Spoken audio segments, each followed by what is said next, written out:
All right, we're recording. Hi, this is William Ramsey. Welcome to William Ramsey Investigates. On tonight's show, I have a very special guest. His name is Jack Myers. He is an author. He's an author of many books. He's written a book titled Row House Days, Row House Blues, The Delco Files. But tonight we're going to talk about an occult-related subject. Probably has some disturbing information, so you might want to be careful when you're listening and other people who are around listening to the audio. The title of his book is The Son of Zodiac, How the Zodiac and Son of Sam serial murders were meant to usher in the coming of Satan. And it was recently published. And so we're just going to talk about that. Jack, are you there? Yes, I'm here. Thanks, William. Awesome. Thanks for having me on. Great. I'm glad that you're here. This is an interesting subject. Some of the things I've studied myself, I know a lot about Aleister Crowley.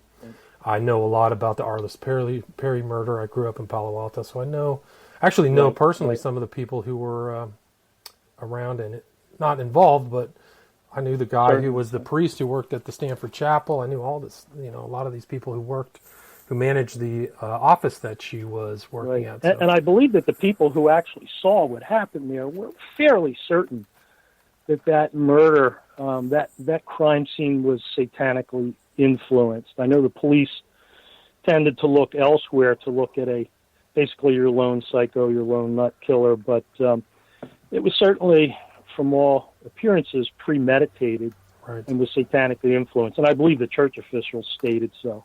Well, and the graphic nature of the crime and the date, Crowley Mass, the celebration within the OTO that takes place on Crowley's birthday. It was, I guess it was on the evening of October 12th, if I remember correctly, correct. which would be Aleister Crowley's birthday. Correct. And one of the Zodiac murders was also committed on the eve of his birthday, and in most religions, I believe that a holiday starts after sundown of the evening before. Like we celebrate Christmas, and Christmas Eve is a part of that. So usually after sundown on the day before is considered part of that holiday. And the murder of Paul Stein by the Zodiac in San Francisco was committed October 11th, I believe. Right, he was the taxi driver. So maybe what we can do, we can just follow the arc of your book, then talk first about the Zodiac murders that took place in Northern California, and then that area, and then talk to the Son of Sam, and then we can talk about the similarities and your conclusions. So maybe we can just get started with a general recitation of what the Zodiac crimes were and when and where they happened. Well, that depends on, of course, who you talk to. There were 4 definite Zodiac-related crimes, murders, and just about everyone agrees on those 4. After that, there are several crimes that different people, whether they were investigators or authors or later researchers, would put in that category. So let's start with the 4 main ones. Okay. And they would be David Faraday and Betty Lou Jensen on, December 20th of 1968. And if someone is paying attention, they'll notice that happens to be on the evening before the winter solstice. Right. Which I don't see as a coincidence. And there was also a new moon that night. So if you look at the Zodiac murders, not only the definite ones, but the ones that you could put in the category as strong possibilities, they were almost always committed on either on or adjacent to a new moon or full moon, never on the quarter moons. So we can start with the Faraday-Jensen murder on the 20th of December. You had 2 high school students who were parked on Lake Herman Road, and they were shot to death. There were no witnesses, but people going by noticed the car there. This was on a road between Benicia and Vallejo. And so the students, they were actually high school students out on a date. They're observed in the car, and there was a 6-minute window of time for the crime to have been committed. The police reconstructed this by talking to all the people in the area and asking for people who had been in the area to report to them. And so a few drivers had gone by and seen that the teens in the car, they were fine. Then the driver went by and he noticed two cars, and the second car was a dark model sedan with no chrome. 6 minutes later, a woman who lived nearby happened to come by, and she saw a horrific sight. She saw the boy, it looked like he had fallen out of the car and was lying half in and half out of the car, and then the girl, Betty Lou Jensen, was lying about 30 feet away, covered in blood.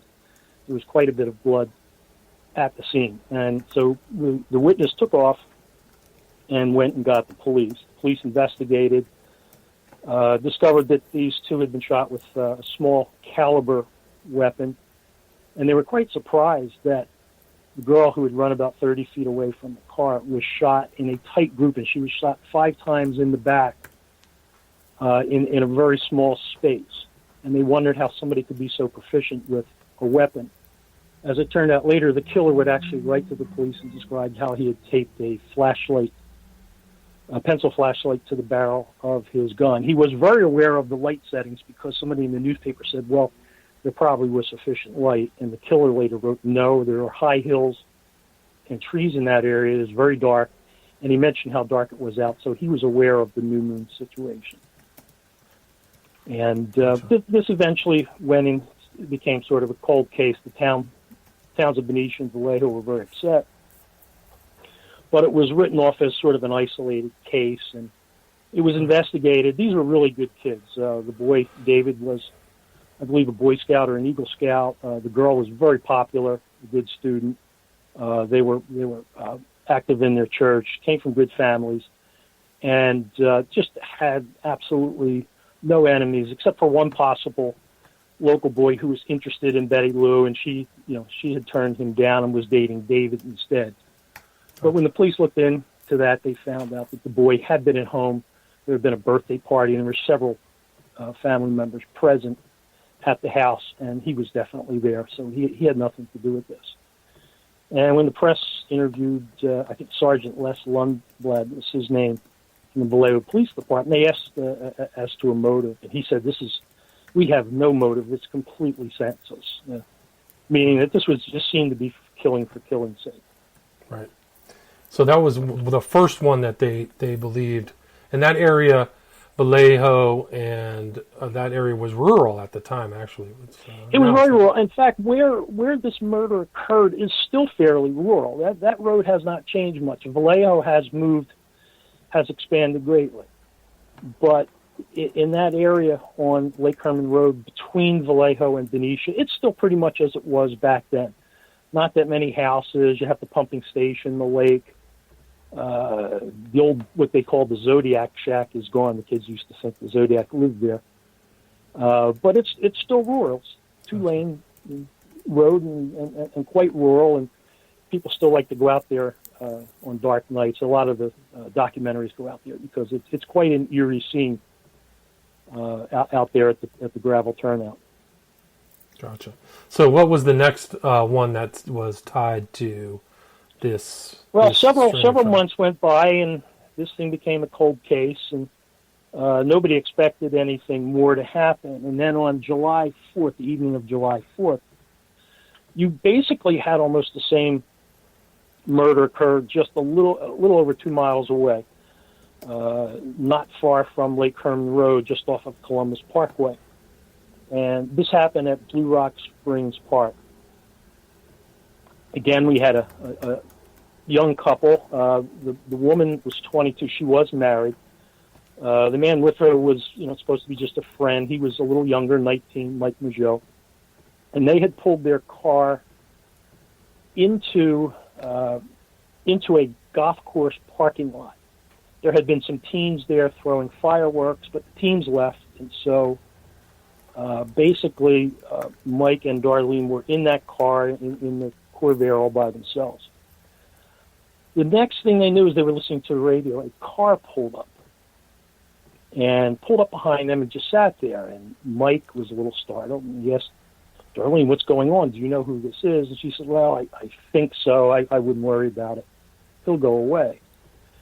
And within a few minutes, the mysterious car pulled back, and then drove out of the parking lot and headed down Columbus Parkway towards Vallejo.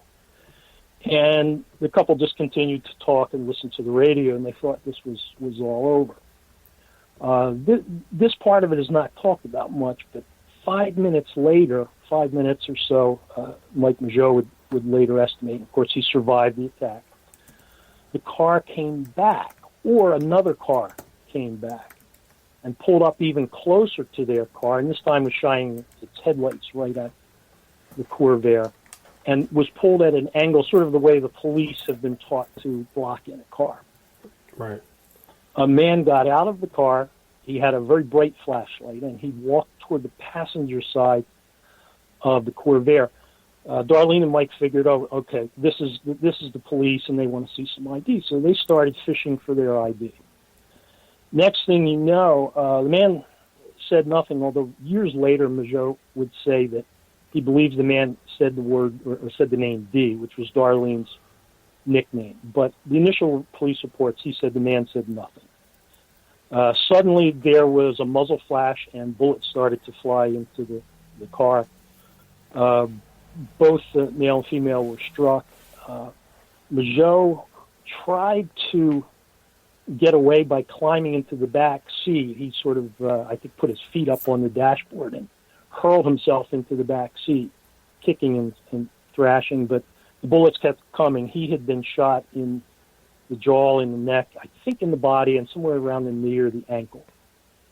And Darlene was slumped over the wheel, pretty much unconscious at this point. The killer walked away and started to go back to his car. I think the thing that was causing Mageau the most pain was the shot he took to the knee or to the ankle. He was in great pain over that.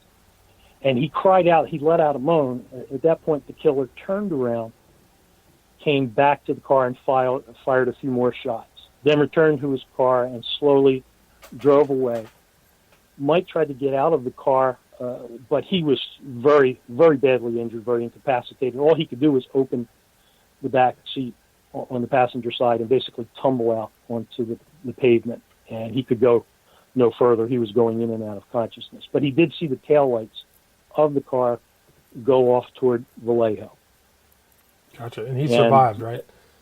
He survived. He was quite lucky. Now, these two were a little more unusual. We talk about the first murder of Betty Lou Jensen and David Faraday, Boy Scouts and honor students. Mike Mageau had been in trouble a few times with the law. Darlene had led a complicated life. She was 22 years old. She had already been married twice. She had a baby. She worked as a waitress at a downtown Waffle House, and she was seeing other men, and just sort of like it was one of those women just liked the attention. Gotcha. And so that complicated the case because the police were always looking into her background, but both her ex-husband and her current husband were cleared. Her current husband was at work. I don't think her ex-husband was in the area. But the thing that tied it to the earlier death is the police received one of these strange letters, correct? Well, no, they received a phone call that night. That's right, okay. Yeah, there was a Just phone call about 45 minutes to an hour later. Someone called the Vallejo Police Department. As it turned out, they called from a payphone only a block or two from the police headquarters. So it was fairly brazen. And the caller got, I think Nancy Slover was the dispatcher's name, got her on the line, and he said, "I'd like to report a murder." No, a double murder. If you go a certain distance, I think 2 miles along Columbus Parkway, you'll come to the golf course in the parking lot there. There's a brown car. There are 2 kids in it, and I was the one who shot them. I also killed those 2 kids last year at Christmas. Goodbye. Right. So at this point, the police were tipped off that they had something really major. Right, and he thought whoever made that call thought that he had killed both of the victims too, right? Mike Mageau should have died. There was a very odd circumstance that probably helped him that night. Mike was very thin, and he was very sensitive about it. He was a tall guy, but was very underweight. And even though it was July 4th and it was a heat wave, he had about 7 layers of clothing on. He used to like to put all these clothes on to make himself look heavier, and that may have actually helped him. The the detective who showed up, one of the first responders, was quite, amazed at what is this kid doing with 7 layers of clothing on. But that may have actually helped him to survive the attack. Gotcha.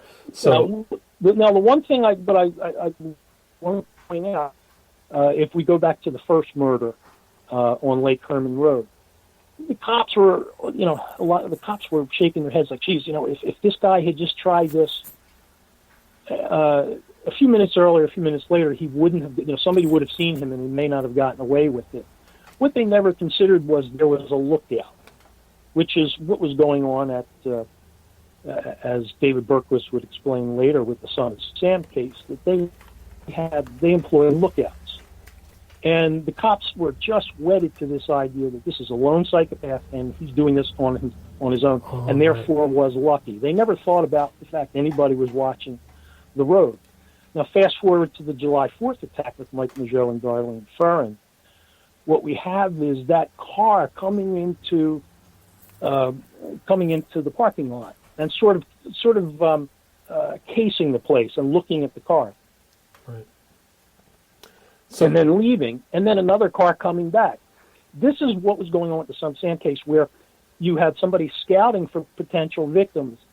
It is very possible that first car was a scout car that went and got the shooter, the designated shooter for that evening. They were scoping. That's not talked about then. Right, gotcha. Yeah, so there's seemingly some elements, and especially with the next case. Well, just to give some background, that year, 1969, was a bloody year. It was an incredible time of upheaval in the country. And then right after this death, July 4th and August, were the Tate LaBianca murders, right? And correct. They were, I guess, the 8th and the 9th. It was the same weekend. The Zodiac had sent his first letter, I think July 30th or July 31st, and he sent a part of a cryptogram to each of the 3 major papers in the area. I think they were the San Francisco Examiner, Chronicle. I'm trying to remember the name, the Chronicle, and the Vallejo Times. I think maybe the Vallejo Times Herald. So he sent part of a cryptogram to each of them and demanded that they be printed, gave evidence, basically proving that he was the murderer. He had information that no one else but the police would have, and demanded that those letters and those cryptograms be printed, or he would cruise around the next weekend shooting as many people as he could. And, of course, the papers, not wanting to cause further bloodshed and having the story of the year, printed those ciphers. Nobody at the first week could really solve those ciphers, but a high school teacher and his wife used some pretty basic thinking, some common sense to crack that cipher, and that was announced, I believe, the night before the Sharon Tate murder. Gotcha. And then, of course, the lob. Right. It read, I like killing people because it's so much fun. It's more fun than killing wild game in the forest because man is the most dangerous animal of all. To kill something gives me the most thrilling experience.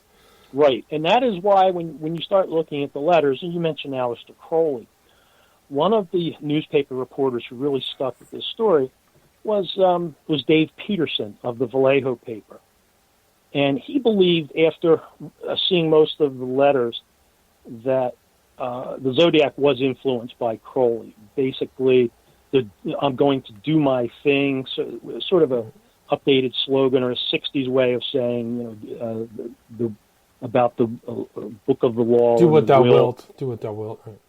Do what thou wilt, sure. Right. And the collecting of slaves for the afterlife and sacrifices. Right. And so Peterson began to believe that Zodiac was influenced by Crowley.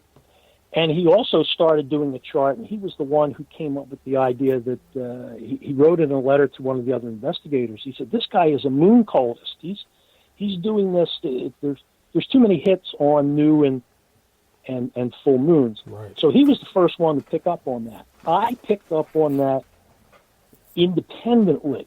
I did not know about Peterson or what he had found.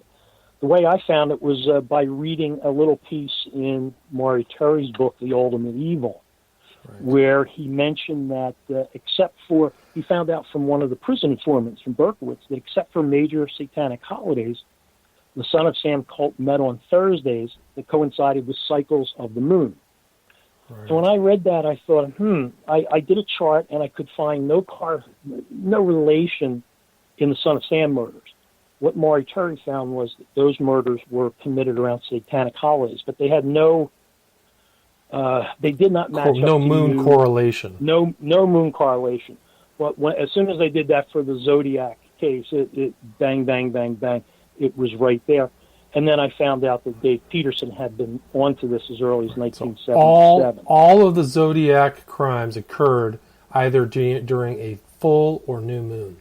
So it's outside of the realm. To it. And right. more importantly, none of the known crimes or suspected crimes happened during the quarter moons. Right. You know, during the third quarter moon or the first quarter moon, when you have the moon half light and half dark. And but let me read you something from the internet from a site that talks about black magic and how to do satanic witchcraft. It says there is a spiritual feeling that is unparalleled during a full moon ritual that cannot be replicated or reproduced during any other time of its phases. And then no curse was ever so entropic or destructive than when it was cast during a dark or new moon. The moon will lend a powerful hand to you in satanic witchcraft. Yes, exactly. And I mean, it's right there if you want to look at it. You're talking about more than just a lone nut. And if this is a lone nut, he was, as Dave Peterson mentioned, a moon cultist. So this was part of what was happening. Well, we haven't gone through all of the kind of tagged Zodiac crimes because there's even more ties to Crowley and black magic, particularly in the Hartnell Shepard case, what's happened on September 27th, which is the next case. Right. You had the intervening month in August. Of course, you had the murders in Los Angeles of Sharon Tate and the LaBiancas, and which later became known as the Manson murders, which were definitely cult related. Absolutely, and you get cult this, in you nature. get this Absolutely. resistance to that. Yeah, sure, shouldn't be. So on September 27th of '69, we have our third definite confirmed Zodiac attack, and this happened 4 days after the fall equinox, and it happened the weekend after a full moon. And you had, again, a young couple, this time a couple from a Christian college. They had been dating, but they had broken up and were still friends. And I believe the woman, Cecilia Shepard, was going to transfer to, of all places, the college in Riverside, where one of the suspected Zodiac victims, Sarah Jo Bates, had been killed a few years previous. She's in that list of being a probable. Right. So these two were getting together one of the last times before Cecilia would move to Southern California. Their plan was to go into San Francisco, but they were shopping and driving around, and they realized after a while, hey, it's too late. We'll never get to San Francisco and make it back at a decent hour. So they decided to drive down to Lake Berryessa and basically just take their blankets and do a little sunning on the beach and relax and talk. And that's what they did. They walked down on this, what basically is a spit of land, a peninsula that juts out into the lake.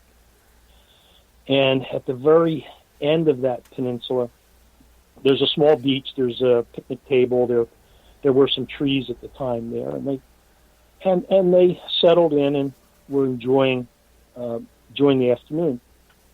And next thing you know, Cecilia is lying on her stomach, and she's facing back across the land where you had to walk down to the beach.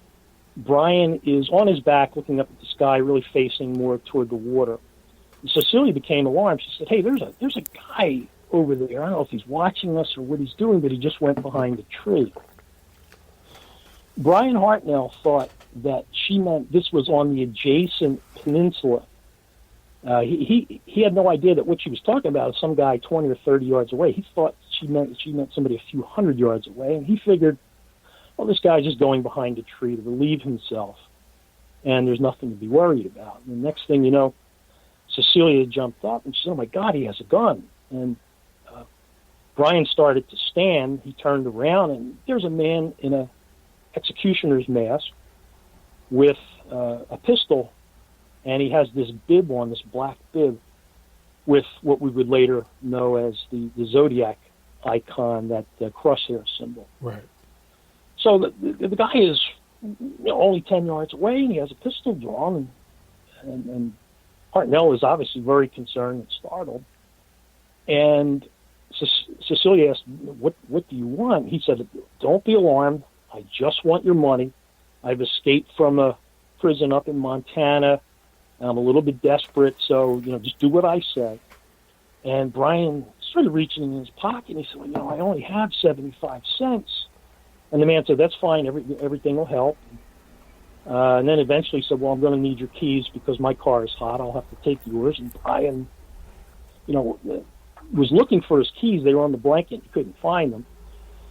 And the two started to get into a conversation. And this very strange conversation where Brian is saying, look, I'm a sociology major. I might be able to help you. If you tell me where you're staying, I'll get you a check.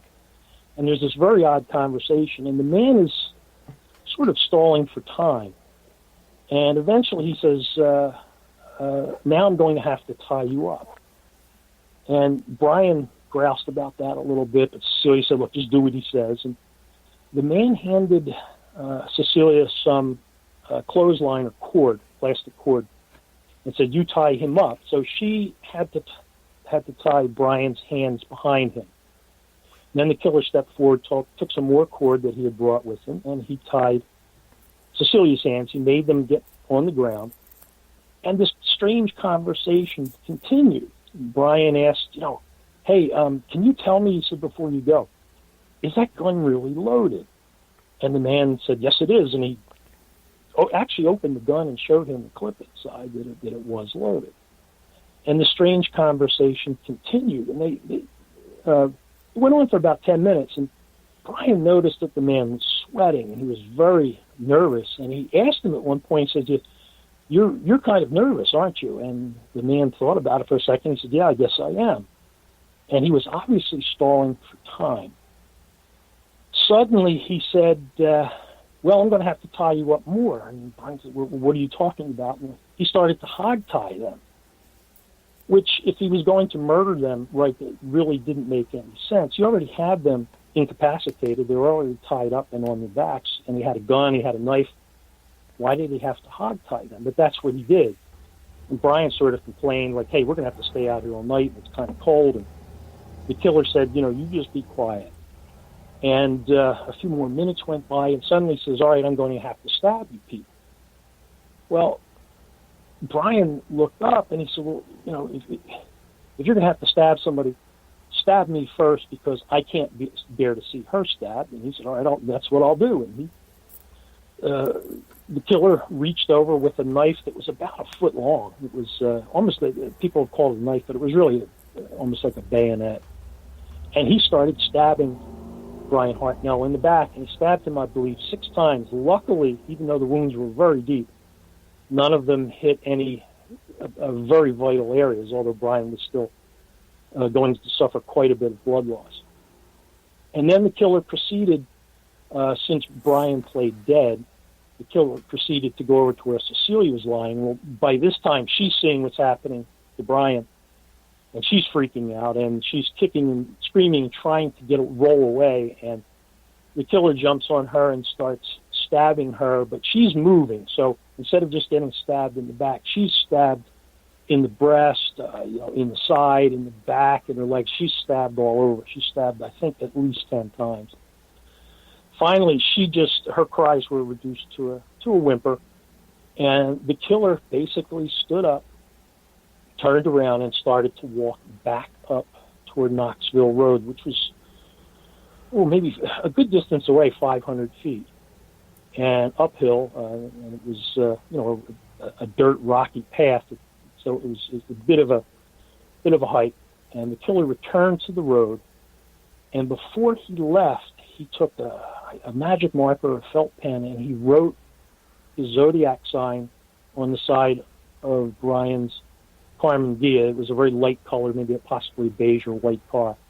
And he took a dark magic marker and wrote the Zodiac sign. And then he wrote the date of the first murder, December 20th, 68. He wrote the second murder, 7/4/69.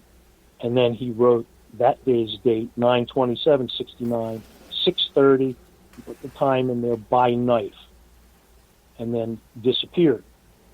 Brian and Cecilia were able, even though they were in tremendous pain and there's a tremendous amount of blood loss, Cecilia realized that her bonds weren't tied all that tightly, and she was able to get her hands free and then to work Brian's hands free.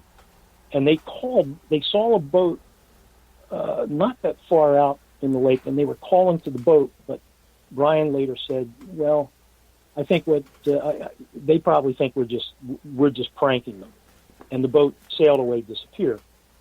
And he told Cecilia, I'm going to have to try to get up to the road to make help. And she was she was hurt much worse, and of course would eventually die from her wounds, mostly from blood loss and having gone into a coma.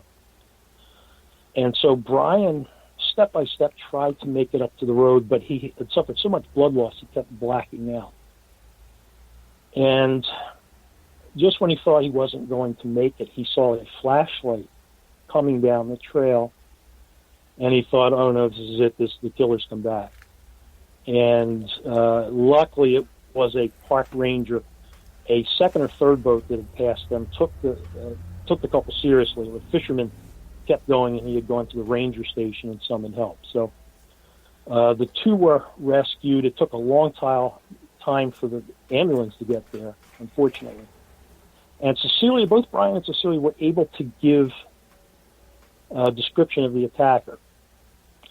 Cecilia would slip into a coma later that hour on the way to the hospital and would never regain consciousness. But she told the first responder, I think she told Detective Dave Collins, that the man was 5'11" or 6 feet. He was white, and he had brown hair, and she had seen his face before he put the mask on.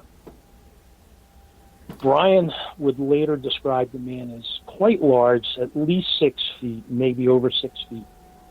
Brian was tall himself. He's about 6'6" or 6'7", but at that time was very thin, very lanky. And he said because he was on the ground a lot of time, it might have been hard for him to judge the height of the attacker. But he said, probably 6 feet, maybe a little better. And he said the man was quite stocky, had a paunch. And he said it was hard for him to estimate the weight, but definitely over 200, and maybe as much as 250 or 260. And later they did find a military boot print, a wing walker, which is used by mechanics who service Navy jets, mostly, size 10.5. And by the impressions, the forensic people were able to determine the man was well over 200, maybe 220 or better. But what's remarkable about that is that they saw him without the black hood, and then he was wearing this hood that is in the exact dimensions of a magical hood that Aleister Crowley and Magical Orders use. Exactly. And I have a picture of that in my book. And if you look at the two, it's hard to think that the mask that the killer wore and the costume that the killer wore was not somehow influenced by the costume that Crowley was known to have worn. Right. They look very similar, down to the logo on the chest. And it's also what's remarkable, and you speculate or talk about in your book, is that it was one of the daylight attacks, and that Correct. You believe it was a 6:30. Mm-hmm. Oh, there was the only there was an earlier murder in '63, which I'm one of the people I do suspect that was a Zodiac attack, and it was because it was so much like the Lake Berryessa attack. A couple at the beach. The killer had the young woman tie up the man first. In this case, though, what seems to have happened is the young man balked and struggled. And there were bruises on his face, so he obviously was in a fist fight with the attacker, but the attacker got his gun, killed the young man, killed his fiancée, who was, they were both just graduated from high school, right, and dragged the bodies up to a shack or it really wasn't even a shack. It was a lean-to that had been built sometime before by a homeless person. Pulled the bodies into the shack and set that on fire. The bodies were not discovered for, another day or so. But right. the forensics told the story, and the ammunition was believed to have been bought because the killer left behind not only some of the cord, but an unused box of ammunition. And it was small caliber, I think 22. And it was, from the lot number, they believe it was purchased at nearby Vandenberg Air Force Base in the PX. Interesting. So like another military tie there. That was Domingos and Edwards, and that Gaviota State Beach is, it's that's a exactly very popular right. area. And that was just a week or two before the summer solstice and 2 days before a full moon. And they were shot 9 and 11 times. Whenever I see those two numbers together, it kind of makes me sit up straight. Well, that's right. Now, you see, you're more experienced in this than I am, William. And some of the numbers, of course, I'm just learning that these numbers are not just mere numbers like they are to us, that they have powerful significance to people. Well, even in your book, the nine dictums of LaVeyan Satanism are there. So 9 is like the prime power number, and then 11 is the number of magic. It's Crowley's number. See, I wouldn't have known that. I just thought he ran out of dictums at number 9. No. But once you start getting into this, you realize that there are symbols that may not mean much to you, but mean a lot to these folks. Right. Exactly. That's now, exactly right. One thing I want to bring up before we go to the last murder about the Hartnell Shepard case at Lake Berryessa. Now, everyone involved with this case has struggled for years. What in the world was the killer doing? Why wear a mask if you fully intend to kill both your victims? Or if you wanted to wear a mask so that you're not seen, why not just wear a ski mask? Right. Why wear this strange mask? Why daylight? Why daylight? Right. And why out on this piece of land where, and I remember Michael Butterfield, who is one of the primary Zodiac investigators who does a lot of shows. He actually did a show where he did the same walk down to the beach that the killer did at Lake Berryessa. And he's looking around and he's saying, this is strange. He said, you're so exposed. Why kill here? Because you have to walk all these hundreds of feet out in the open to get to this little point out in the water. And then you're trapped. And then after you kill these people, you have to go all the way back up to the road. It doesn't make any sense. And I was reading a description of the murders on a very good file or website. I don't know if you've come across it. It's called the Quester Files. Sounds familiar. And it has to do with mysteries. It's a very interesting site. It's a generic site. It talks about the pyramids and and the mystery of the pyramids. So it's not just about crime. But he goes into the Zodiac murders, and he does a pretty good rendition and a description of what happened. And at the end, he says, why all the theater? And he used the word theater. Why was the Zodiac being so theatrical? And it was those words that kicked off something in my mind. I'm thinking, okay, theater, theatrical, the costume, the oversized knife, the hog tying, and he never... The amount of time it took, 15 minutes? The amount of time, and also the fact, somebody said, well, he would have never used the gun because sound travels so far on that lake, and he knew not to shoot them.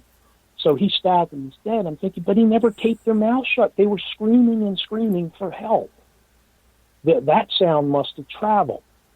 So I'm thinking, if you have theater, you must have an audience. But where is the audience? There's nobody there.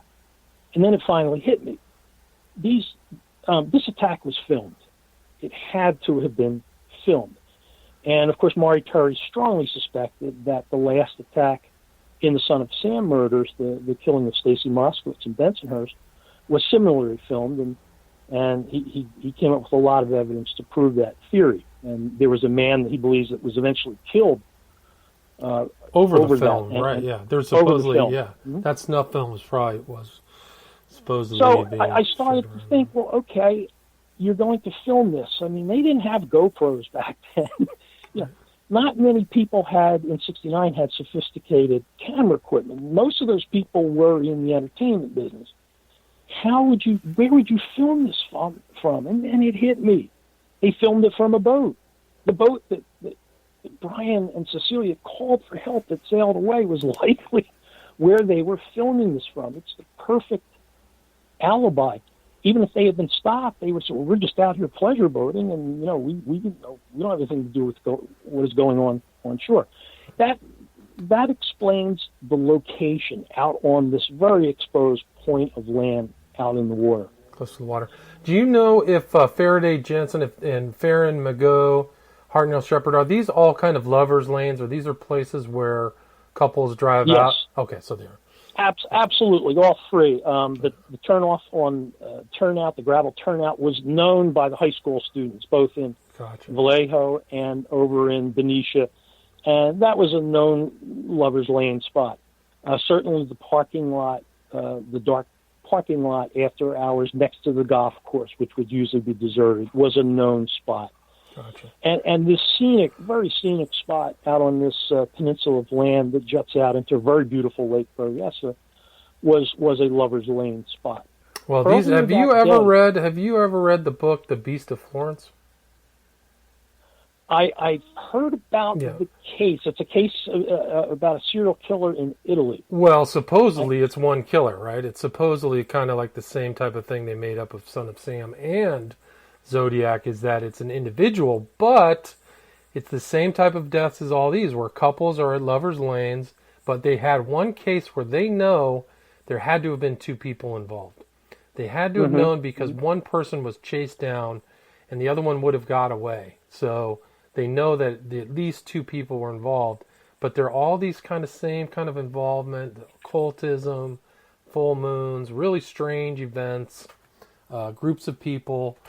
And they pinned it on one guy, this very kind of coarse character. I forgot his name, Roberto. I can't remember his name. But if you look at those cases, there's a lot, and there's some speculation. Some of these people are being filmed too. That there's watchers, and those were, and there was creepy. Yeah, there's a lot of creepy things going on there, where people are stalked, and it's really remarkable. Good luck convincing the authorities and some of these researchers that they won't even entertain the possibility that there could be multiple people involved or a cult. They simply are stuck. Even when Berkowitz says there's other people, even he says he's in a cult, he's associated with a processed church, he's scared of them. Right. Yeah, I mean, and the information is checked out, and basically just about everything that he said turned out to be true. Let me read you a little piece from the New York Times, and this was written August 3rd of 1977. It's 1 week before Berkowitz is arrested. So nobody knows who David Berkowitz is. Stacy Moskowitz has just been killed, and her date, Bobby Violante, has been blinded. Why don't you just hold on to that, and we'll catch up with that point. Let's finish the Zodiac crimes. Okay, and then we'll pop forward. All right. We have one more to go. Is Paul Stein, October 11th, auspicious date. Yeah. And I'm going to hit you with a few things on that, too. Okay, good. All right, Paul Stein is the last confirmed Zodiac victim. A very different crime than the Lover's Lane type scenes. This occurred on October 11th of 1969 in the evening. And, of course, as we mentioned earlier, on the eve of Crowley Mass, or the celebration of Aleister Crowley's birthday. Stein was a cabbie. He was I believe, grad student, married, and he was moonlighting as a cab driver. And on that night, I think it was Friday or Saturday night, I believe, he picked up a fare in downtown San Francisco in the theater district near I believe it was the St. Francis Hotel. And he radioed in dispatch, hey, I picked up a fare. Somebody's flagged me down. I'm taking him to Washington and Maple in the Presidio Heights district. So that's about a 10 or 15 minute ride away. Paul Stein takes his fare out to Presidio Heights. And when they get to the corner where they were supposed to go, something happened, because either the killer told the cab driver to continue one block further down to Cherry Street, or somebody signaled me, a lookout, I believe, signaled to the Zodiac that you have to keep on going. Not a good spot. I don't know if they saw somebody walking a dog or a pizza delivery driver, but the corner of Washington and Maple, if you go on Google Maps and you look at the corner, I assume that the corner is much like it was many years ago. These are extremely expensive homes. They're removed from the street, and they are surrounded by lush landscaping, lots of high bushes and trees. So basically, they are designed for privacy. So if you're in those houses, you can't see what's going out on the street. And that is where that murder, I believe, was supposed to have taken place. But either the killer saw something or a lookout waved him one block further. So the cab continues on down to Cherry Street. Paul Stine pulls the cab over to the curb. And the next thing you know, the Zodiac, who's in the back seat, pulls out a gun, puts it up to Mr. Stine's ear, pulls the trigger, and kills the cabbie instantly. And it was quite a gory scene. There was blood all over that cab. So Paul Stine slumps over, and instead of just getting out and leaving, the killer either went to the front seat or leaned over, and he cut a swath of Paul Stine's shirt, his bloody shirt. So there was a plaid shirt he was wearing, and he ripped off a big section of the back of the shirt, went through the victim's pockets, took the keys out of the ignition, and took Paul Stine's wallet. But he still isn't done. And this is the part that the other researchers and people who talk about this case miss.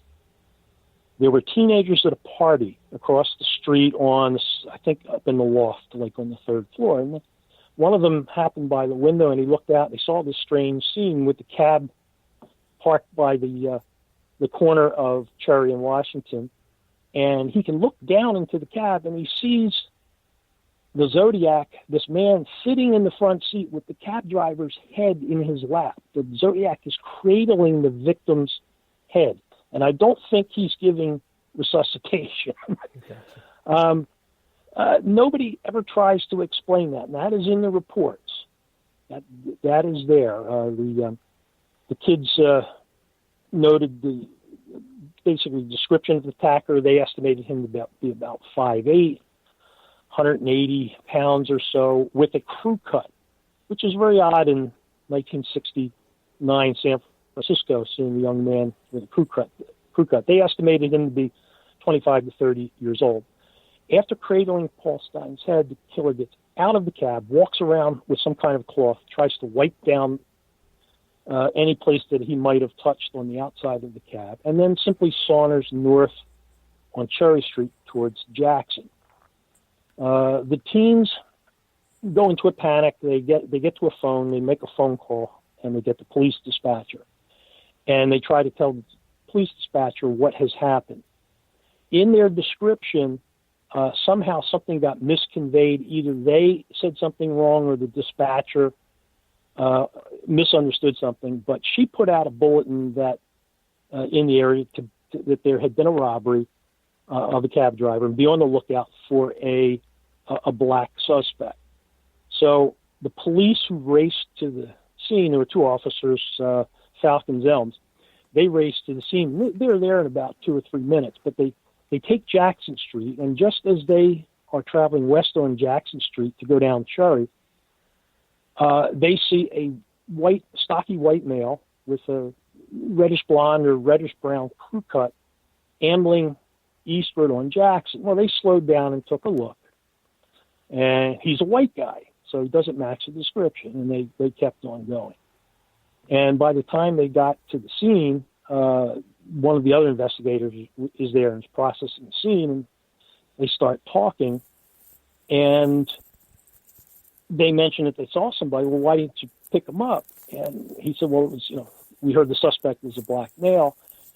And they said, no, that's been corrected. It's a white male. Well, they went back to where they had seen the suspect, and he, of course, was no longer there. They would later file a report giving some reddish, crew cut, 5'8" to 5'10", stocky build, 180 to 200. But they changed the age. They said the man was 35 and maybe closer to 45 and possibly had some gray hair in the back. Now, what had happened was the suspect then apparently turned left onto Maple. And when you turn left on the Maple, you only have to go half a block to where I think you're at Pacific Avenue. Maple is a dead end there for vehicular traffic. But there is a pedestrian cut through. There's a little walkway. And apparently the killer used the walkway across Pacific Avenue and went across the Julius Kahn playground, which is at the edge of the Presidio Army base. Right. And that's actually, it's surrounded by a large cement wall. So it's about 8 feet tall. So you can't really see beyond it. And no cars. That Pacific Road runs east and west, so it runs east and west, yeah, right? And I don't know if the witnesses were ever identified. I guess they were kept anonymous, but a couple of people along Pacific Avenue reported seeing a figure of a man jogging or moving quickly through the playground toward the Presidio. Right. And what is and then of course there you have all the woods there.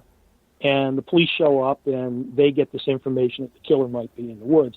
They think that what they're dealing with is just an ordinary robbery gone bad. And they started getting the dogs in the area, the search dogs, and they got searchlights, and they finally had the entire canine search team, I think 7 dogs there. They had all these lights, and they spent hours going through the brush and the woods there, and they found nothing. Yeah, and you quote that in your book. I think you quote the police chief saying... Yeah, he said, a mouse couldn't have gotten away. Right, we had that area. So what the police suspected and what researchers later suspected was there must have been a car out there, maybe on Pacific Avenue, and the killer got in the car and got away. I don't think so, and the reason I don't think so is this. The one thing that the killer loved to taunt was the San Francisco Police Department. He had this thing... Even when he was killing in Vallejo, in Napa, in other jurisdictions, Benicia, he was writing on his letters, Zodiac, and he would give the score. Like, I've killed 7, I've killed 13. San Francisco Police Department, 0. You would think after calling the Napa Police Department, after the Hartnell Shepard case, and I don't think we went into that, but he made a call from a phone booth in Napa near the Napa police station. And after calling Vallejo after the Blue Rock Springs attack, you would think that he would be really itching to call the San Francisco Police Department.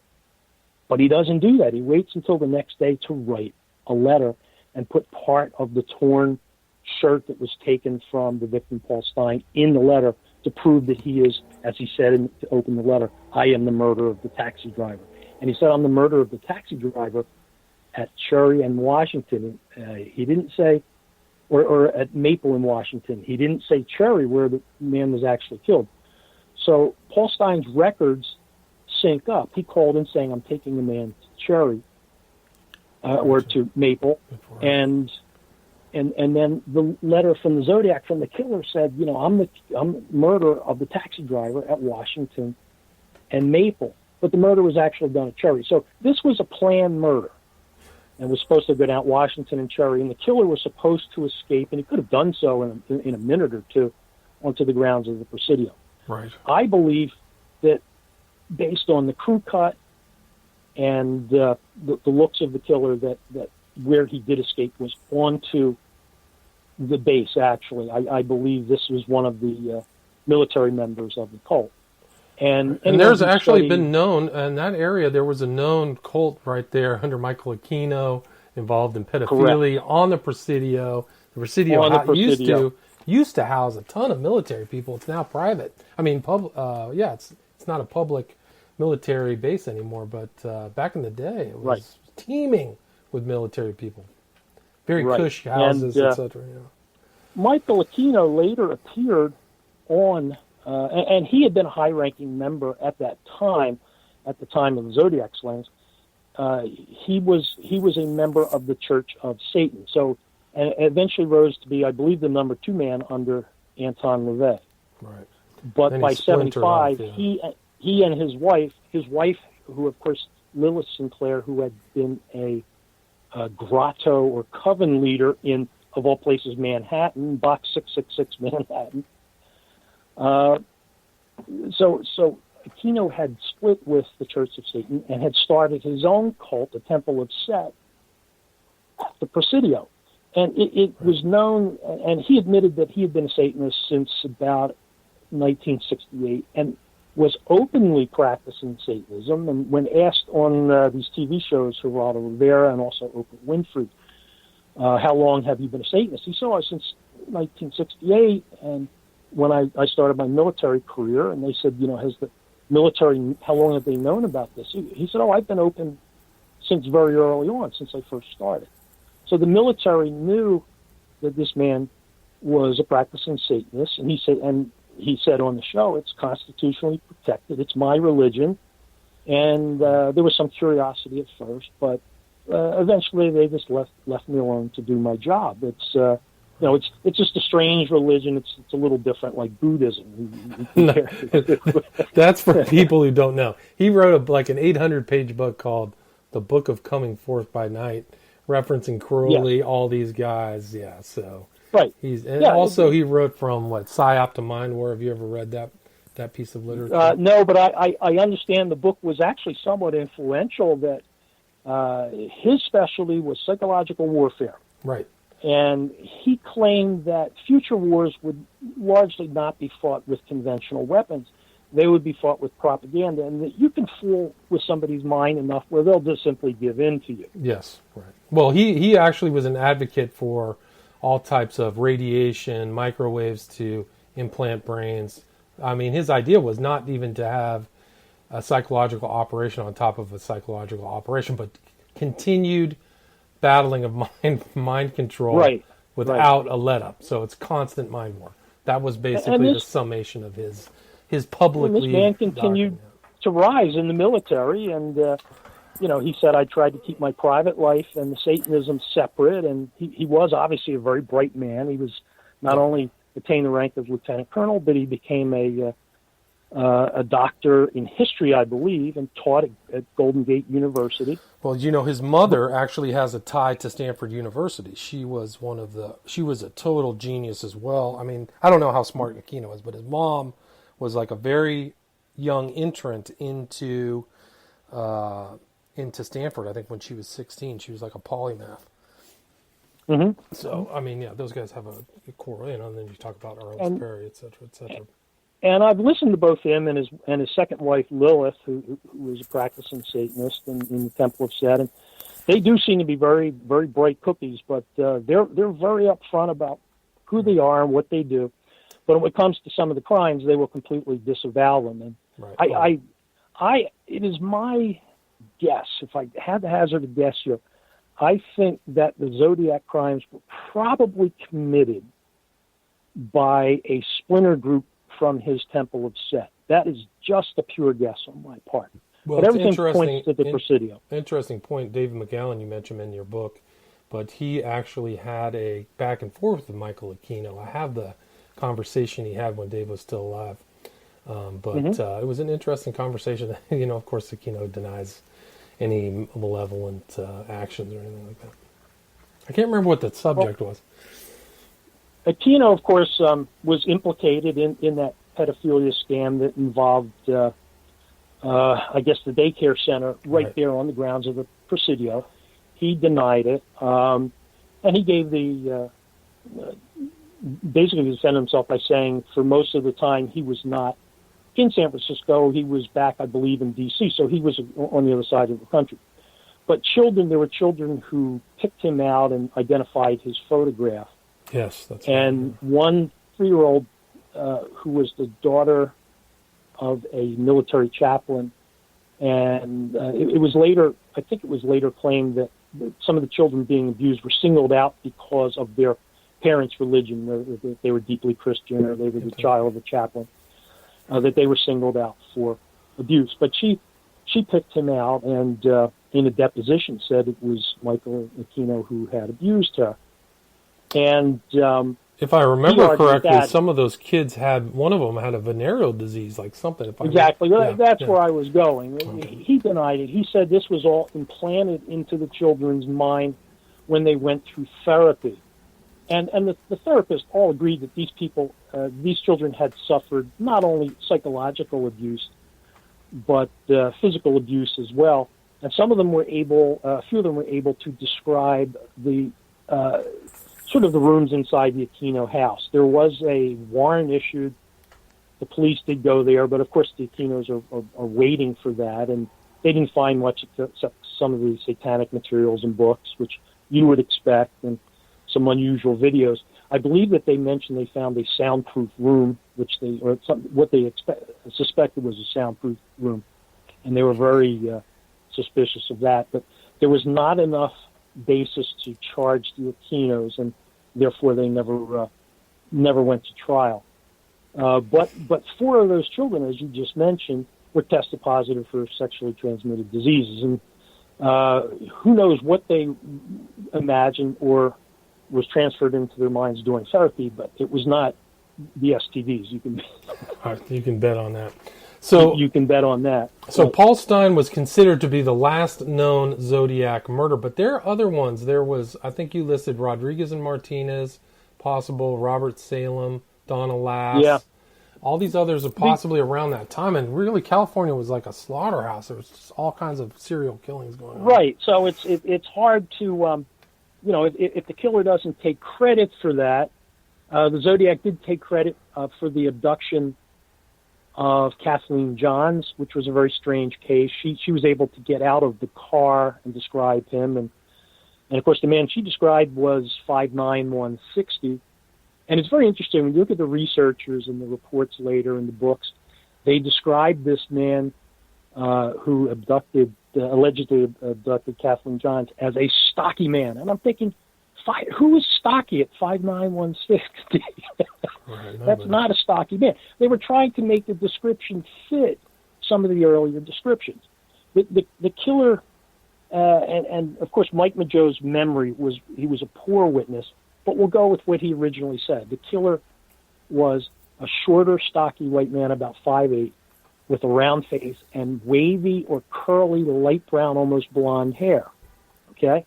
Right. And then at you go to the Hartnell Shepard case, and Brian Hartnell says, no, the killer was at least 6 feet, way over 200 pounds. He had a paunch. He was a big, not fatty, not blubbery, but very, very beefy. Right. And he had a hard time estimating the weight, but he said well over 200, maybe 250 or 260. And he had dark, greasy hair. He said the hair hung down into the eye slits on the mask, and he could see some of the greasy, dark hair at the back. The killer did wear glasses, and he suspected they were subscription glasses. Gotcha. Or prescription glasses. And they could tell his weight by the boot imprint as well, right?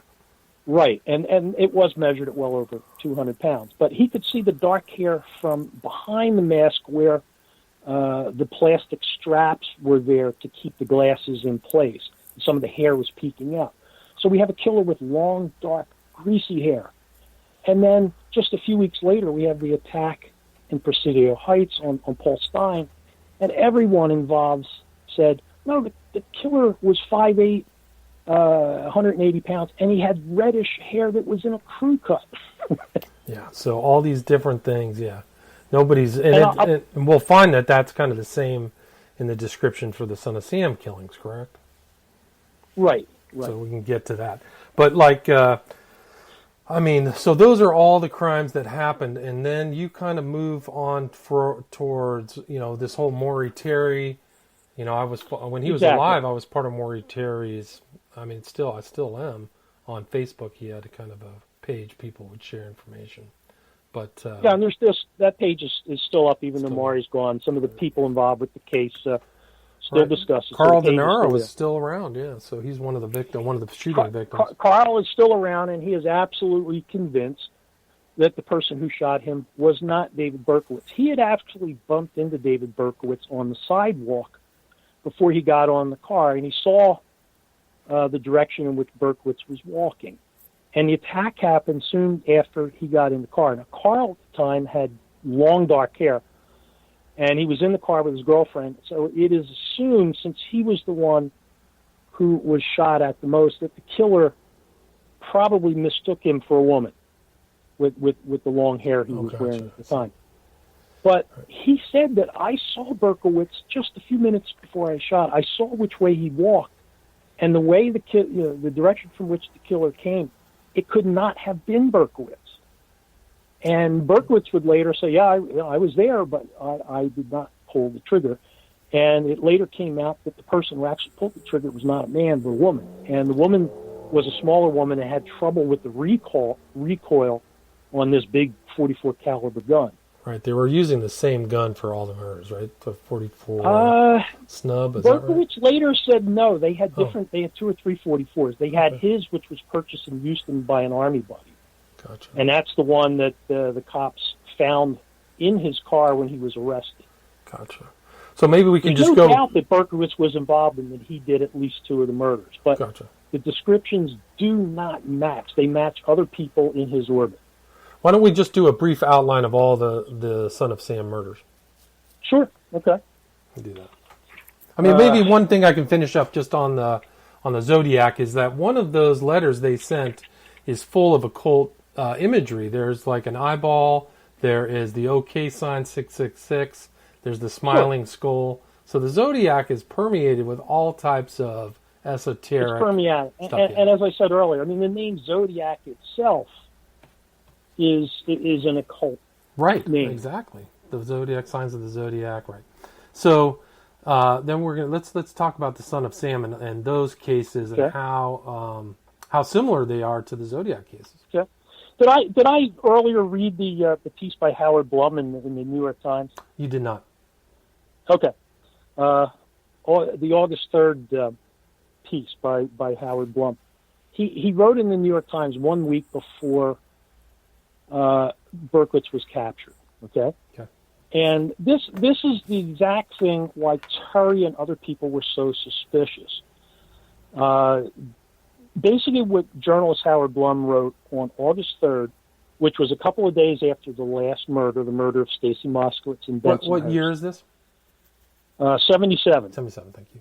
The killing started in 76. They continued for approximately 1 year until the summer of 77. That's why Spike Lee did that movie, The Summer of Sam. Gotcha. Summer of Sam. And what Blum wrote a week before anybody knew who David Berkowitz was is this.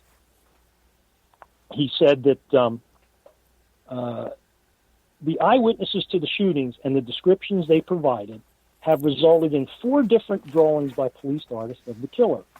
In these composite sketches, the suspect is a white male between 20 to 35 years old, whose height ranges from 5'7" to 6 feet 2 inches, who weighs anywhere from 150 pounds to 220 pounds. The descriptions are so varied that the police are now considering the possibility that the killer wears various disguises, including wigs and mustaches, and has gained weight to complicate further his identification. This is how far they went to try to justify that David Berkowitz and David Berkowitz only was the son of Sam. Right, gotcha. Yeah. In the last murder, the murder of Stacy Moskowitz, there was a very good witness, Tommy Zano, an excellent witness. He was parked in this lover's lane with his girlfriend. He was there in his muscle car, and they're talking. They were actually talking about the son of Sam case. And behind him was Robert Violante's car, and his date was Stacy Moskowitz. And so Tommy is talking to his girlfriend, and he happens to notice the rearview mirror. So out of curiosity, he peeks, and he sees a man walking across the street toward the car. And he figured, okay, well, this guy's just, he's their friend. He's going to get in the car. When the man got up to the door, he suddenly went into a crouch, pulled a handgun out of his pocket and started shooting. As Tommy Zano said in an interview a few days later, he said he was still upset about what he had seen. He said, that guy blew those people away in 4 seconds. And they asked him what happened, and he said, well, the man, then ran past my car and into the park. And he described the man as being probably 5'7", 150 pounds, had this crazy blonde hair that could have been a wig, but he had high cheekbones, and he said, this man ran like a track star. He said, I've never seen anybody run that fast. And then, like everybody else, come August 11th, August 12th, you wake up, and the news reports are filled with the arrest of David Berkowitz. And he, like everyone else, got to see Berkowitz for the first time. And out strolls this 5'8", pudgy postal worker who went probably about 2 1/4, was not athletic at all. And Tommy Zano was like, what? This is right. the guy? And Maury Terry, who was doing his homework, eventually tracked Zano down, sat him down, and said, what did you see? He said, well, I saw it very clearly. I saw the murder. Or what did the guy look like? And he described what he saw, and he said, Mr. Terry, it wasn't Berkowitz. Right. And Terry kept his cool and said, how can you be so sure?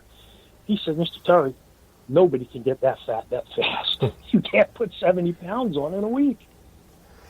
Yeah, it's just incredible that there's so many different stories. Berkowitz cannot be involved. How many murders were there between 76 and 77? That's the Son of Sam case is much more well defined. There were 8 shootings and a total of 6 murders. Gotcha. And some of the people, of course, such as Bobby Violante, were very badly injured.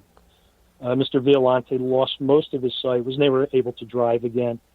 One of the earlier people, a woman who was shot, is still in a wheelchair. So even the people who survived, some of them suffered horrific injuries. You mentioned Carl De Niro. Carl still has a steel plate in his head. Yeah, it's incredible. So these are very, very extremely violent and just not premeditated whatsoever. And just very similar to the Zodiac, strolling up to a car, often in a lover's lane, pulling out a gun, shooting the people in and walking away. The difference with the Son of Sam case is it happened in much more of an urban environment. Usually the killer, instead of driving away, had to run away and get into a car a block or two. They because there were so many witnesses, you couldn't jump into the car there. You had to run around a corner and jump into the car, Gotcha. which gave the public basically produced a lot more witnesses. Most of the shootings did have witnesses. But the problem was that each murder, you got a different description, and they were so far off, it just couldn't have been the same person. Same person. One of the similarities to Zodiac is all of this taunting, the occult tinged letters, right? Oh, yes. The Son of Sam letters, there were fewer letters, but they definitely were satanic, and they had more satanic references, more overt satanic references than the Zodiac letters. I mean, the killer said that he was a chubby behemoth, a Beelzebub, and... and they included on some of them the flat-out goetic circle of black evocations by Elvis Levi. Exactly. Right there. Exactly. It had the goetic circle, and there was no doubt about it. Some of the things that were in those Zodiac letters were more hinting at Satanism, where it was just out and out satanic in the Son of Sam letters. Did you ever hear that the Son of Sam is the son of Sam Hain? That's really what it references? Short. Yes, Berkowitz said that in a recorded interview. Okay, so that is the Sons of Sam. Yeah, that's on tape. That's one of the interviews that Maury Terry did for one of the big TV stations. That might have been on the A&E special with Bill Curtis. Yeah, so I Bill believe Curtis he mentioned Sam Hain. He mentioned Lucifer, and he mentioned Moloch is another one of their gods. Right. I mean, and he said that it was part of a deep, hidden, covert agenda. They were about making war. He basically recited the process, Church of the Final Judgment kind of information. So, or likely a splinter group. I mean, another thing that I wanted to get this in, very important. Another clue here. Obviously, Maury Terry did a lot of investigation into Untermeyer Park, and not just the satanic meetings that they had, but the animal sacrifices. Right. Okay, and if you look further at the Zodiac case, you'll find the same thing. Let me read you something here from the dogpress.com, of all places. This is a website about pet ownership and the welfare of dogs and the upkeep of your pet. And they did an article several years back, I think it was 2006, about, unfortunately, animal sacrifices. And here's what they said. Beginning in June of '68, authorities in San Jose, Santa Cruz, and Los Gatos, California, began recording the grisly discovery of canines skinned and drained of blood without apparent motive. As the director of the Santa Cruz Animal Shelter told, and actually who's being interviewed by was Ed Sanders, who wrote The Family, because Sanders was trying somehow to connect this to the Manson family. And I think he was, excuse the pun, he was in the right church with the wrong pew. Well, he wrote a lot about the Process Church in that book, and the Process Church sure sued did, him. and they sued him. They sued him, and that chapter's missing, but I have, it's around. He said that whoever is doing this is a real expert with a knife. The skin is cut away without even marking the flesh. The really strange thing is that these dogs have been drained of blood. So it's not only animal sacrifice, but it is done in a very particular, very sadistic, very cruel way. Right. And then this article continues. Another hotbed of activity appears to be New York, where 85 German Shepherds and Dobermans were found skinned in the year between October 76 and October 77. Wow. I mean, how much clearer can it be? These dates match up in California with the Zodiac killings, and then they match up with the Son of Sam killings.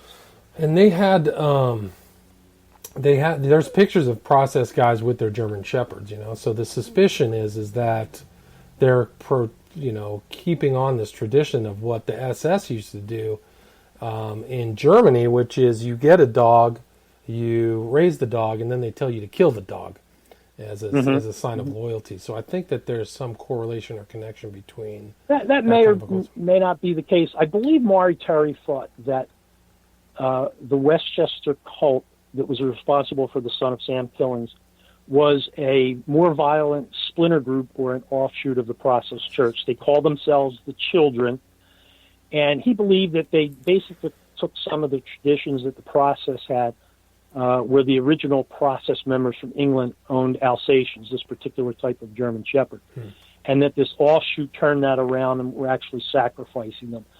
So his way of looking at it was that the splinter group simply took a tradition and turned it on its head. Instead of having them for pets, you sacrifice them. You sacrifice. Well, the guy you were talking about earlier, Dave Peterson, out of Vallejo, referenced this statement in Crowley's Book of the Law that there is death for the dogs. So. Oh yes, that's right. That was you're correct. He wrote that in. He had that in his notes, and I looked that up, and sure enough, Mr. Crowley had that in his book as advertised. Sure. Well, supposedly Crowley's book. It was a received book according to Crowley, but you got to take that with a grain of salt. Well, that is exactly what Aquino said. He said he didn't really write his book about the Temple of Set. It was downloaded from this auto writing or Automatic magical writing, right. and that Set, the Egyptian god who equates to Satan, transmitted this information to him. And of course, where he received this information and was told to carry on with and create the Temple of Set, where he did this was at the beach in Santa Barbara, which is where he grew up, and he was contemporary and went to the next high school over from Domingos and Edwards. Oh, interesting. And was about their age. He went to the beach, and he consecrated the new Temple of Set at the summer solstice. Wow. In 75. Yeah, I mean it's just all there. So these two, so-called independent serial killings. All the evidence points to more people involved in both Zodiac and Son of Sam Hain. Correct. I'm not saying, of course, that the same people pulled the triggers or did these deeds in these two cities, but they're probably chapters of the same cult or related cults. I mean, these are birds of a feather. Right. No, I definitely agree. And it's a shame because it's a very disturbing topic. People don't want to believe this, but this is happening. It has happened. Let me tell you another thing that's going on. While I was researching animal sacrifices in California, I found out in April of 2017 that 12 sacrifice dogs were found by a woman out walking her dog, and where they were dropped, where they were placed, was at the corner of Columbus Parkway and Lake Herman Road, right at ground zero. Wow. Okay? And nobody gets the hint. And obviously the people who did this, they may or may not be connected to the original Zodiac cult members, but I think they knew blood sacrifices when they saw them. And so they did an animal sacrifice. They took these dogs, and I believe that they probably got the animals the same way that Berkowitz mentioned, where people in the cult were getting hired at local animal shelters, especially the big kill shelters like the SPCAs. And they would just sneak some of these animals out the back or over the fence. Right. That's how they were procuring all these German Shepherds. But, gotcha. I mean, come on, 85 German Shepherds killed in the span of 1 year in Dobermans in Westchester County. That's not David Berkowitz alone. Right. It can't be. It's signs of a larger thing. Well, the Process Church morphed into Best Friends Animal Shelter, right? So they're all over the country. And and I have friends, and I mean, I happen to be involved in pet rescue. I'm a big cat fan, and my fiance is in dog rescue. That's partly how we met.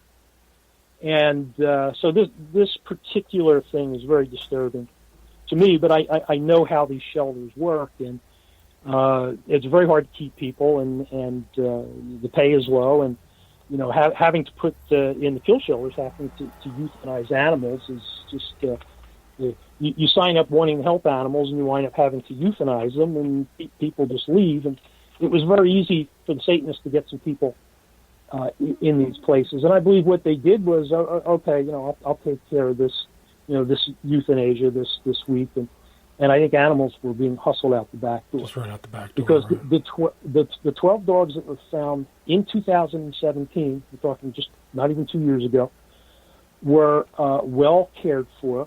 They weren't the victims of they weren't bait dogs or fighters.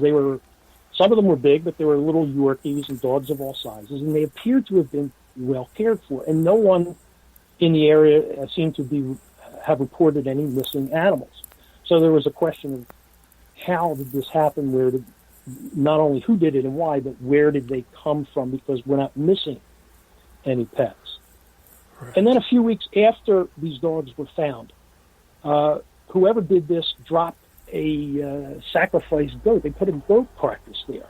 And this is right at the intersection of Columbus Parkway, where Darlene Thurin and Mike Mageau were shot, and Lake Herman Road, where the two high school students, David Faraday and Betty Lou Jensen, were shot the year before, so 68 and 69. I have to think that somebody is trying to send a message. Yeah, it would seem to be the case to me as well. One of the other interesting things that you noticed is associated with these cases is the relevance of water, that some of these things, and I mean, my research of the smiley face killings, this whole death of young college-age men. Right. It's the same thing. There's all kinds of water associated with this. These guys are found in water, and I found that to be pretty remarkable that there seems to be a correlation. I looked into that because this has come up a lot with the Zodiac case. You talked about the first murder, Domingo, at Gaviota State Park. Right. Yep. And that was, of course, at the beach, so right. That had to do with water. And then Riverside, California, the Sherry Joe Bates murder, which a lot of people don't think was Zodiac, but the handwriting experts say that the messages that were left on the desk, the wooden desk that somebody scrawled on in the library, and then later the cruel messages that were sent to the police, the press, and unfortunately to the victim's father, were also in the Zodiac hand, and they were signed with a little Z, long before the Zodiac went public with his name. He was actually called the Cipher Killer earlier. It wasn't until after the first few murders that he wrote and began with the infamous line, "This is the Zodiac speaking." After the first few murders for a few months, he was known as the Cipher Slayer because he had written these cryptograms. And that changed after he gave himself his own moniker. But you have the killing at the beach in '63 of the two high school students, Sherry Jo Bates in Riverside, which is near the Santa Ana River. It's just a block or two away. Lake Herman, which was a well-known fishing spot back then, is not now. You're not allowed to fish there. Blue Rock Springs, which is really just on the other side of Lake Herman. Lake Berryessa, which is a beautiful, gigantic lake. It's I think it's really more of a reservoir, but just a stunning venue. And then, of course, the disappearance of Donna Lass, which some people have connected to the Zodiac, myself included, because she worked at the Presidio. And the Zodiac then sent a note with these cryptic clues that seemed to be indicating what had happened to her. But it was very hard to figure out. I do, in my book, take a shot at deciphering the Peek Through the Pines card. Right. That was using Maury Terry's method, he deciphered a decoded message in the Son of Sam letters, which basically, if you follow his code, his method, brings you right to Pine Street where David Berkowitz lived. Wow, remarkable. Well, we are now at the 90-minute mark. I think we've covered a lot of information. There's a lot more information in the book. Definitely, it's a long, informationally rich piece of work. Again, the title is "Son of Zodiac: How the Zodiac and Son of Sam serial murders were meant to usher in the coming of Satan." Is there anything that we didn't cover or we missed that you'd like? No, I think we've given the listeners an earful. I just wanted to thank you again for having me on, and thank you for all the work that you do. I know you've done so much work with the Memphis Three and the Smiley Face Killers, which I have started to research. Well, if you want to research the Smiley Face Killers, the good news is that I put my documentary that I finished in October 2017 back up on Vimeo, so you can go check that out. I think it's reasonably priced, $5 for 3.5 hours of a lot of research went into that. And there was a lot of stuff that just came out recently within the last 3 months with Oxygen, with the original researchers, the guys, Gannon, Gilbertson, Duarte. They added a new investigator, Donovan. And so people can check that out as well. 6-part series. I had no idea that was in the works, but I was glad to see it done. And the one they did on Dakota James was a revelation. It was amazing. So I definitely would recommend to you and also to the listeners to check that out, because it shows a variety of different things. One, that these medical examiners are not doing a good job in looking at these young men's deaths. So there's a lot of information there. So check that out. But where else can people... I appreciate that. Thank you. Sure. Where can people find your work and your book? Well, I'm on Amazon. Right now it's just an ebook. I have plans for it to come out in paperback probably within a month. I've got to get that finished because the formatting is very different. And I should have it out fairly soon. So it's as an ebook now on Amazon, and I'd say within a month you'll be able to get it in paperback. And what about online? Are your Twitter handle, or you're on Facebook, right? I'm just on Facebook. Yeah, I'm an old guy. Me too. I'm still on Facebook too. Anyway, yeah, I originally got interested in Zodiac at the age of 15 in 1970 when I read the Argosy. Yeah, magazine. That was the intro to your book. Yeah, interesting story. And you just have another one about the discovery of 5,000 gold coins hidden that was found by that is a book that, of all my books, that your listeners might want to take a peek at. It's a very interesting book. It doesn't have much to do with the occult, but it does have to do with the KGC, the Knights of the Golden Circle, which was an offshoot of the Masons, and they were headed by Albert Pike. But these two boys in Baltimore many years ago, by sheer accident, digging in a dirt cellar, found a pot containing 5,000 gold coins. And the case was kind of open. The boys did receive some of the treasure, but nobody could ever figure out where those coins came from. And by researching the owners of the house and all of their friends and conspirators, I found out that basically this was the local chapter in Baltimore of the Knights of the Golden Circle, which included John Wilkes Booth. Right. So there was that whole conspiracy to kill Lincoln came So out of that. it is a conspiracy. It's got to do with the assassination, and not only the eventual successful assassination in '65, but some of the earlier attempts, especially the attempt on Lincoln's life when he went through Baltimore in '61 on the way toward his inauguration. Interesting. So it's a fascinating book. It's if you like a good mystery and you like a treasure story, that would be for you. Cool. So again, this is Jack Myers, Son of Zodiac, how the Zodiac and Son of Sam serial murders were meant to usher in the coming of Satan. Thank you so much. Thanks so much. Thanks, William. Cool. I'm going to turn Okay.